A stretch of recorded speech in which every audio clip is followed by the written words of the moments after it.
这是一个小女孩触电而亡的真实画面，谁也没注意到小女孩趴在冰箱边上，突然触电瘫软下来，最后失去呼吸，扑通一声倒地，全程不过几分钟。这样触目惊心的案例在我国也发生过很多。根据数据显示，我国每年有超过2万名小孩触电身亡。但你可能也注意到了，有的人触电能挣扎，甚至会被电飞，但有的人触电却无法动弹，直至死亡。这到底是怎么回事？触电到底怎么导致人死亡的？所以今天老黑就来跟大家讲讲触电的真相，全程高能，切勿眨眼。首先我们来搞懂第一个问题，触电时发生截然不同的反应。第一个原因是触电时人体的应激反应，在直接接触到电流后，会因为刺激导致肌肉痉挛和麻痹，你的关节会不自觉弯曲蜷缩。所以如果你是手心接触了漏电部位之后，就会自己握住电源不松开。如果触电部位是手外侧、身体外侧等，触电后因为身体蜷缩就会被弹开电源。所以这些都不是被动的，而是身体主动的。除此之外，磁场也会导致触电出现2种情况。在电压相当高的情况下，身体不直接接触电源也会触电。当你踏入漏电区域，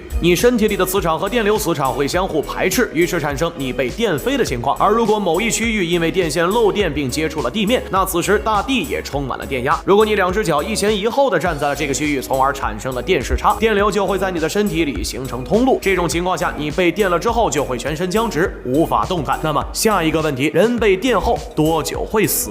人触电多久会死？2023年7月3号，河南周口市一10岁小男孩因为躲迷藏躲在了一个漏电的空调后，导致电击猝死。从触电到死亡，这个过程不过几分钟。而在今年5月份，重庆一名9岁的小女孩在玩耍的过程中将手指插进了插座中，导致触电。但是小女孩并没有当场死亡，送到医院抢救后活了过来，却因此截掉了9根手指。从这些毛骨悚然的案例中，我们可以看出，虽然大多数触电者会当场呼吸停止，但触电并不一定会导致人死亡。当电压超过36伏以上，也就是36000毫安的时候，人会有危险，但只要流到人体的电流只有50毫安的时候，就有可能致命。很多人都知道咱们家用的电流是220伏的，如果是在家里接触到漏电的电器而触电，那么3到4分钟就会被电死。如果在这几分钟之后脱离了电源并及时送去抢救，就有生还的可能。所以说，如果是接触到了超过220伏的电压，那么人可能就秒没了。而触电致命的原因，通常都是触电时接触到的是强大的电压或者直流电，这种电流通到了心脏，导致心脏骤停，从而猝死。除此之外，